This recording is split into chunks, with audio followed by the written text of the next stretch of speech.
You're watching Global Trade This Week with Pete Mento and Doug Draper.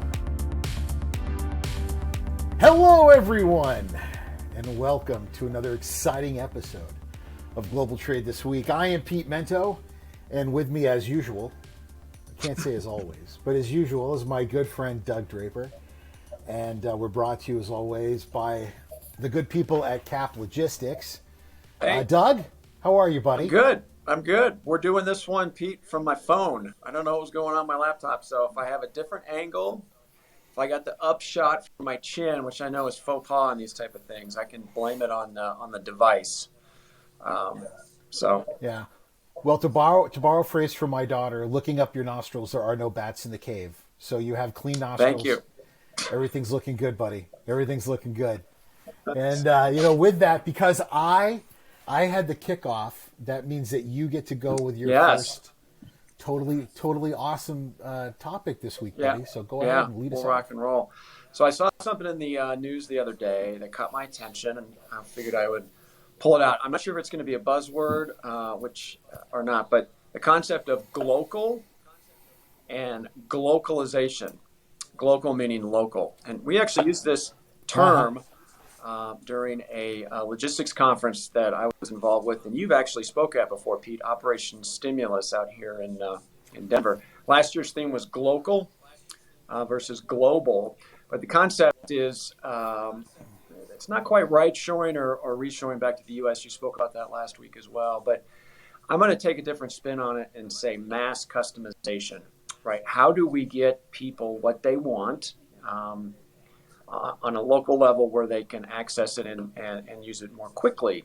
So, and also have the customization. So I'm not explaining this one very well, Pete, but here's an example. I had a good friend that worked with a company that would make a doll for your daughter at the appropriate age, whatever that would be, 5 to 10 maybe, and you could have the doll. You could go online and request features that look very similar to yourself. It was called My Twin, and you could pick hair, eyes, features, clothing. It is getting a little creepy. Just wait till I tell you the next piece. Mm-hmm. So anyway, everything was still manufactured in China, and it was assembled, as crazy as that sounds, here in the United States. But the concept was mass global or mass customization, right? They purchased things in mass, and they customized it back into the U.S.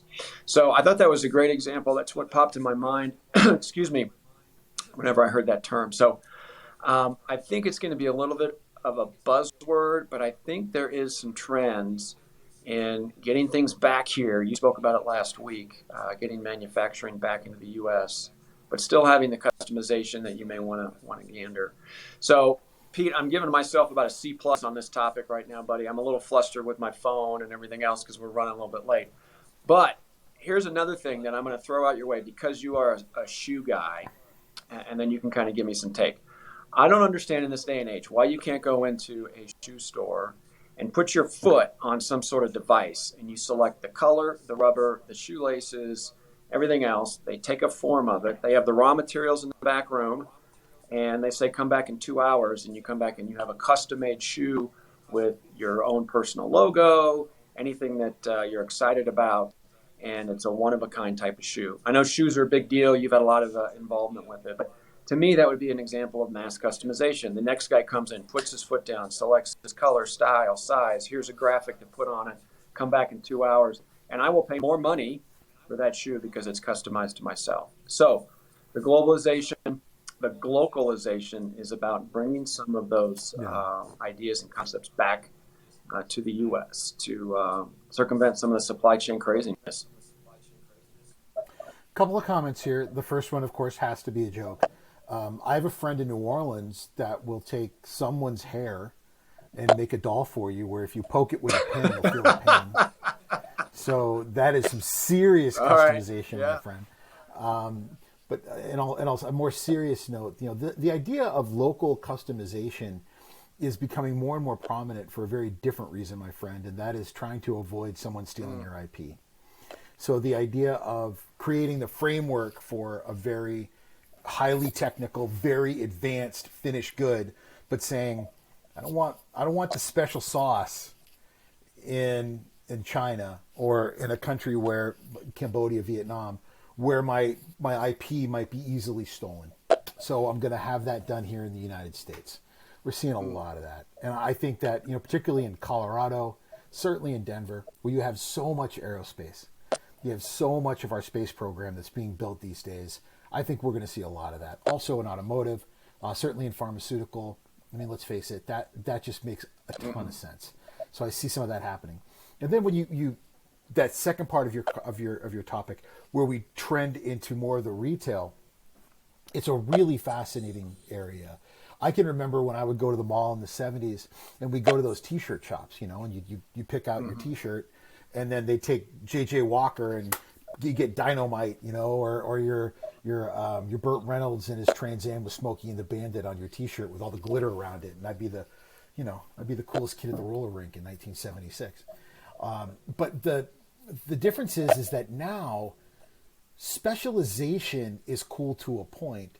Nobody wants a pair of Doug Drapers, nobody wants a pair of PD Mentos. What they want is a very limited set of Nikes where, we can go on Twitter, and I know that there were only 550 pairs of size 12 and a halves that came out in that one, or, my 13 and a halves that came out in this one particular, of that one colorway, right? Where you are seeing exactly what you described, but not to the extent that you described, is in a lot of footwear, a lot of clothes. I can get a pair of shoes made in a particular colorway with one particular type of sole, shoelaces, and that, but it's being done overseas. Now that 2-hour bit, that isn't happening quite yet.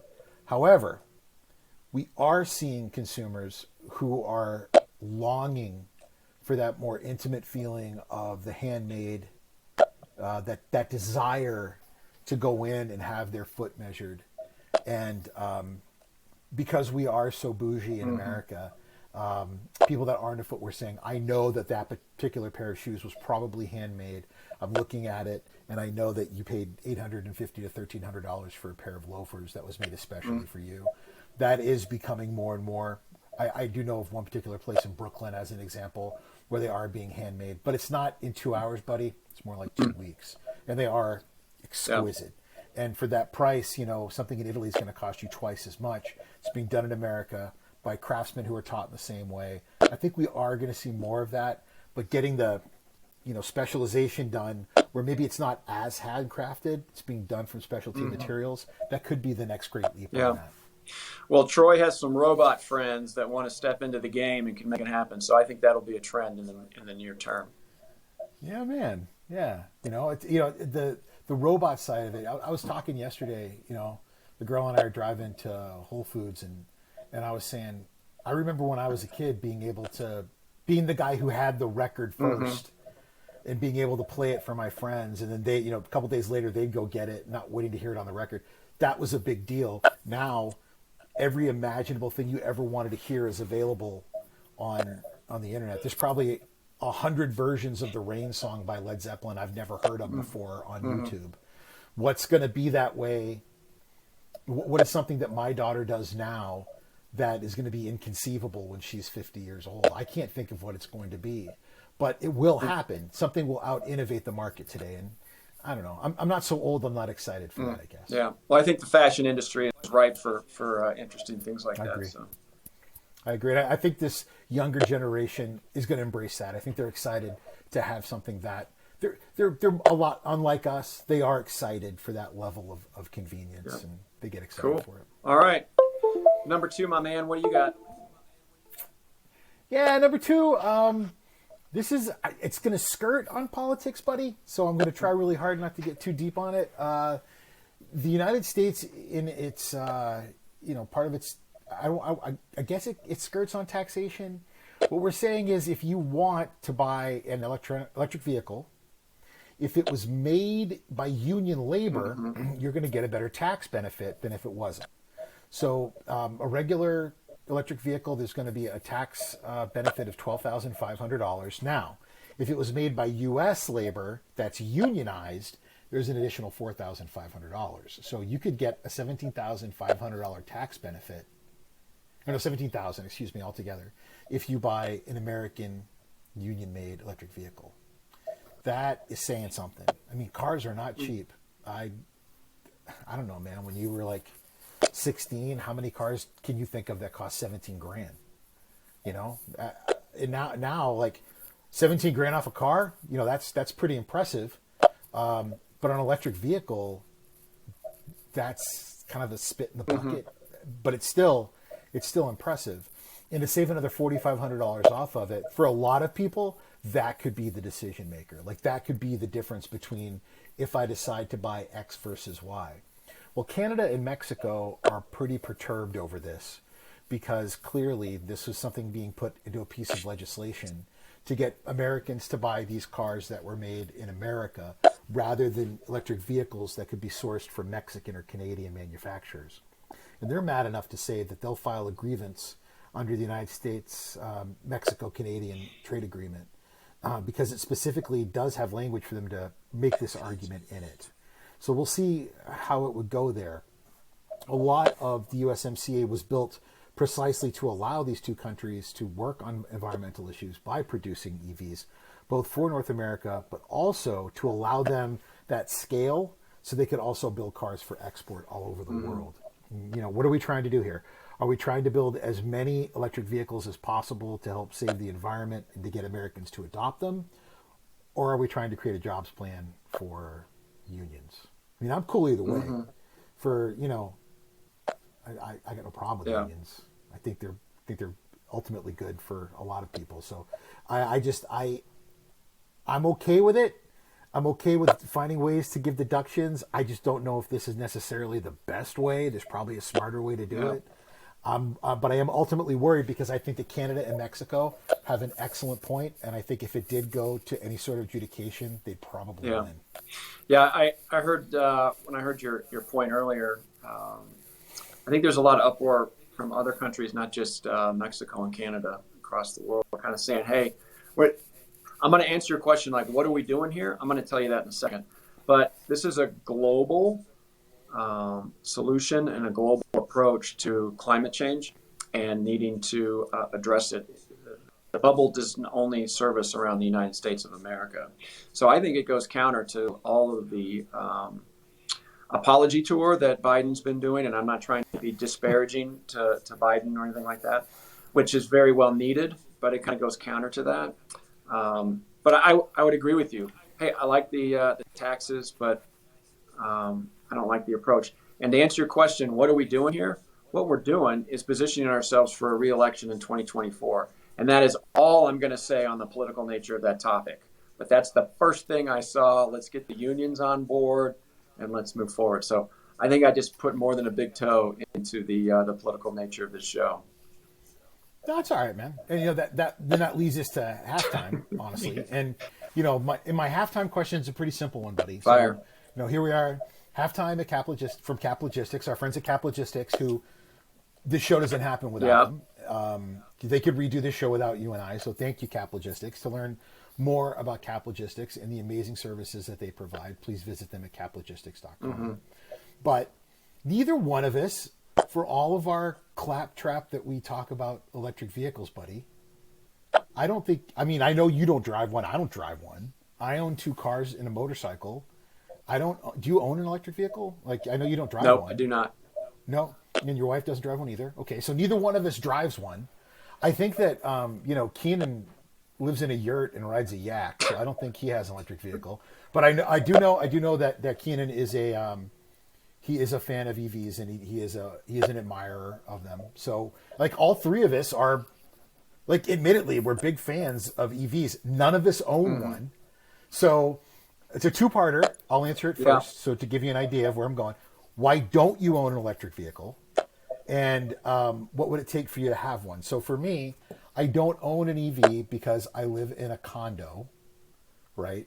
And it's a pain in the ass for me to get the electric hookup done here because I've talked to 2 guys that did it for their Teslas, and like it was a real pain in the ass in my old ass apartment that was built in 1978 to get the condo association. They did it, but it was like a real expensive pain in the ass to get it set up. And then second of all, my cars are paid off, Mm-hmm. and they're all perfectly fine. You Yeah. know, I mean, so honestly, I think once I move, I'm probably going to buy a house in the next year or so. I'll probably like. I think the next car that I buy for myself will probably be an EV. Yeah. Interesting. Well, to answer your question, I'll answer it in a couple of different ways. It's a family and weather, right? So my kids just recently went off to college, but before that, we got a family of 4 lugging our stuff up to the mountains to ski, hike, mountain bike, or whatever. So you got to have, a big piece of a car to get all the gear and people up there safely. And the weather piece, I would put myself in that category as what happens when I run out of juice and I'm stuck.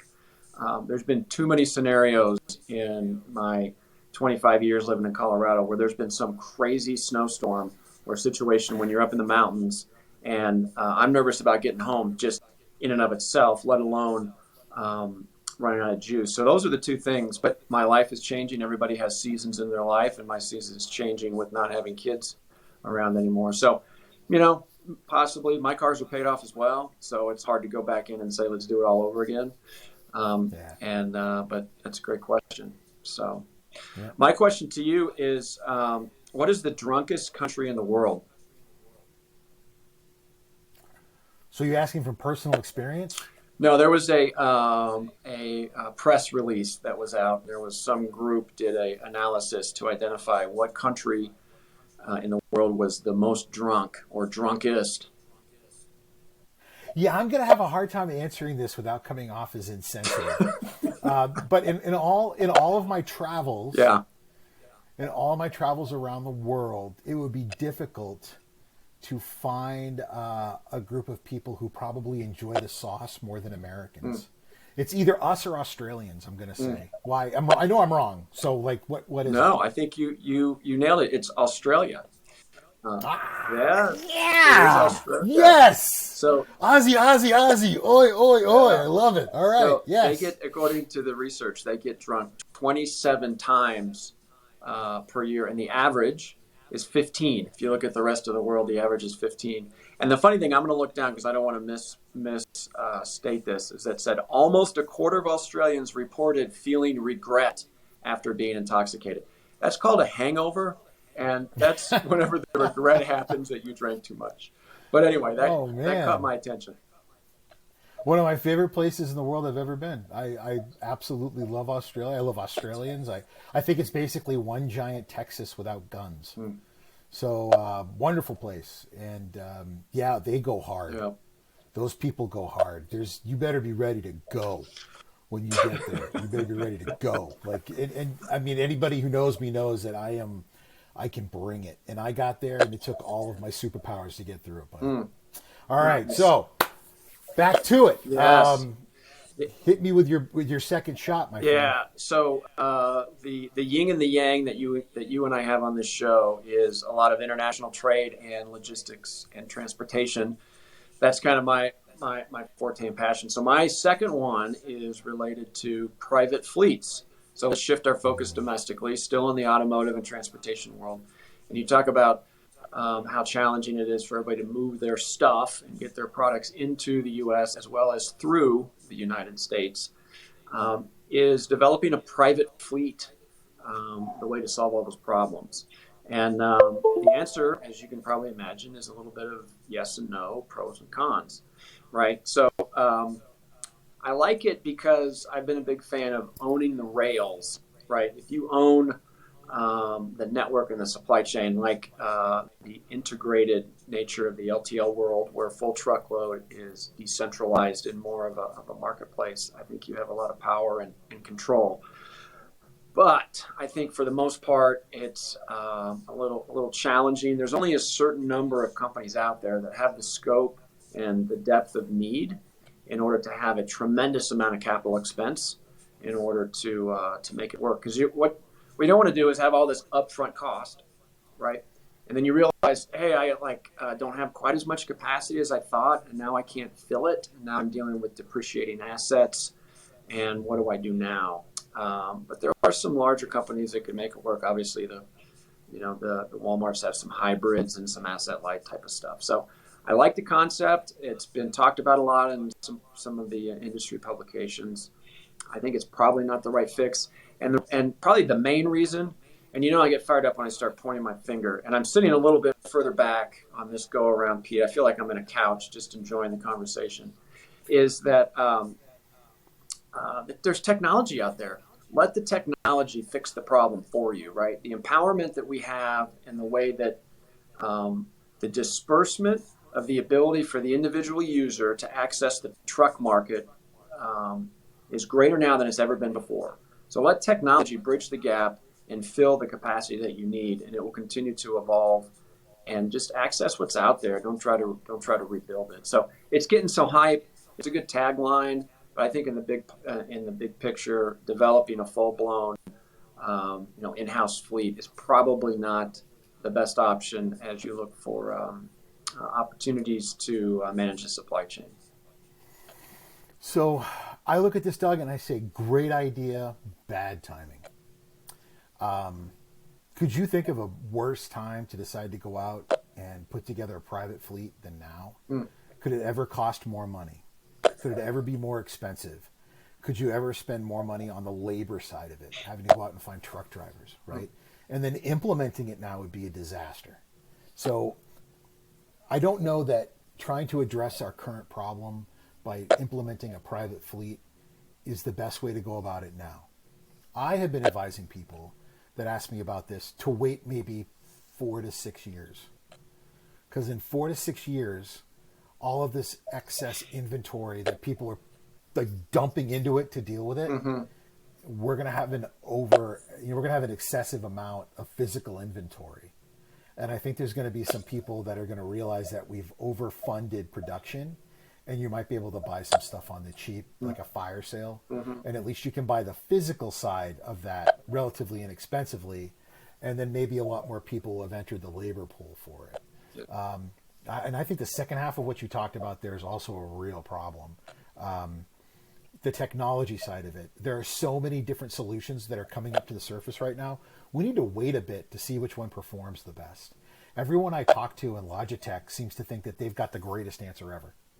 This thing that I just created is going to solve the world's problems. Cool. Well, come back to me when you've put a couple million units through it, and then we'll talk to it again. Sure. It's like, I'm not going to be the first person to shoot your brand new shotgun. All right. You go out, take it hunting for a little while, and then I'll come back and give it a shot after, because I'm not going to be your guinea pig. I still believe that the greatest answer to this comes through collaboration. I would love to see like Walmart and Target and Cabela's and Whole Foods and Amazon all get together and say, we're going to put 30% of our capacity into a private fleet that we collaborate on through a neutral third party. Let's go. And and do it as a union, non-for-profit, and pick somebody's technology and go for it, and then see how that goes, and then incrementally increase capacity over time, and just give it a shot. Because imagine what they could do with something like that. Yeah. It'd be pretty incredible. Yeah, that's definitely a paradigm shift in the approach, right? But you're right. The technology piece I see out there, there's all these TMS services, and you're kind of like, I don't really understand what this one does differently than the other one. They all look the same. And they'll shake out like anything else. And we'll talk about some of that on our prediction show that's coming up in the near term. So, woohoo! Yes. Yeah. All right, bring us home, my man. Yeah, last one's kind of a fun one. We're about to be 20 years, which is crazy to even think about, since China, was fully risen into the World Trade Organization. 20 years, dude. So 2002 to 2022. Egads. So, what I did today is I started thinking to myself, 1982, 2002, 2022. So 1982, when both of us were very young, it wasn't too much longer after that I went to China for the first time. And I can remember what China was like then. And, China was not the country that it is now. And, my topic I sent to everybody, to you and to Keenan, was 20 years after the implementation of China into the World Trade Organization, what has happened? Was it what we expected? And then what can we expect 20 years later? I can remember what China was like 20 years prior.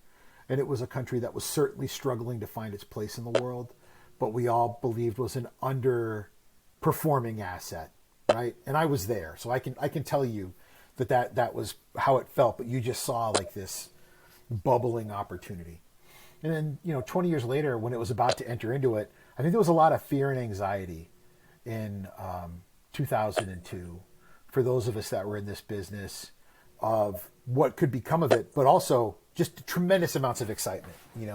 We were all pretty fired up about what we could do with that business. We saw the production that could come from it.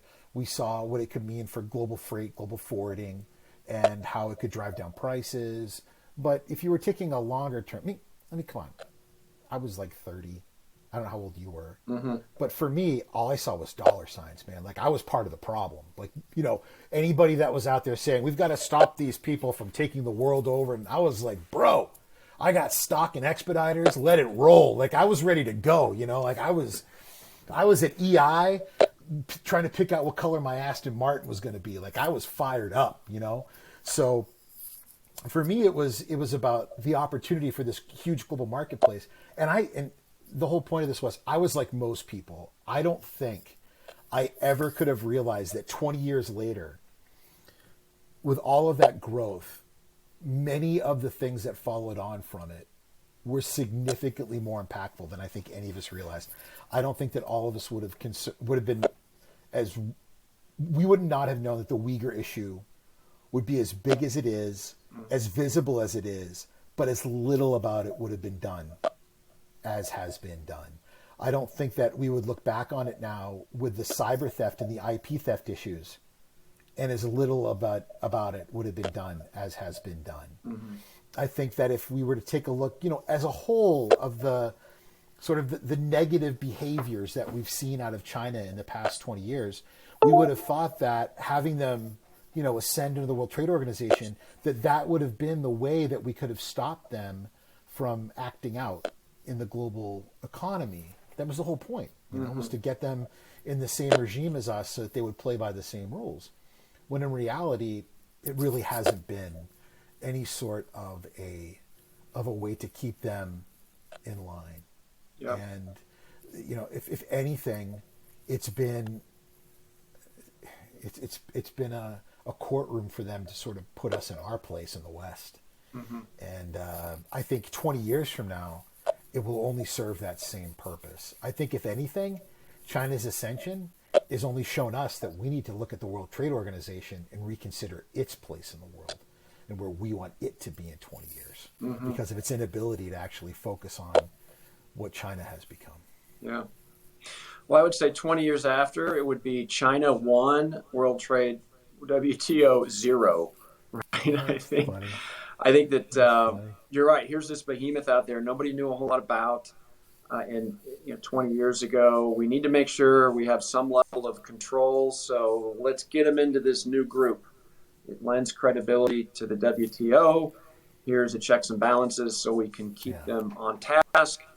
And fast forward, and pretty much the world has opened up to China, but China has not opened up to the world. And I think that we've seen that with their explosion of growth on lots of levels. But they do a nice job of working the system so they can keep people out and continue to fund their own to their benefits, where they've opened up the entire world through their factories and labor at the time and grown. So they have a middle class workforce that's growing, strong economy. I think that they kind of got the best of it, so to speak, and we'll have to see how things. Well, like they say, buddy, hate the game, don't hate the player. And in reality, I don't know of a better. You can be as mad as you want at China, but they are, unless someone calls you out on your behavior and makes you adhere to the regulations and the rules, what are you going to do? Mm-hmm. And we're trying to do that right now with these 301 tariffs. We're trying to do that, but really the only way that someone is going to hold them to task is by getting Americans to stop buying imported goods from China. And I would say to all of our viewers, take a look around that Christmas tree come December 25th and you tell me if you're holding them accountable. It's the best way to ask yourself about that question. Yeah.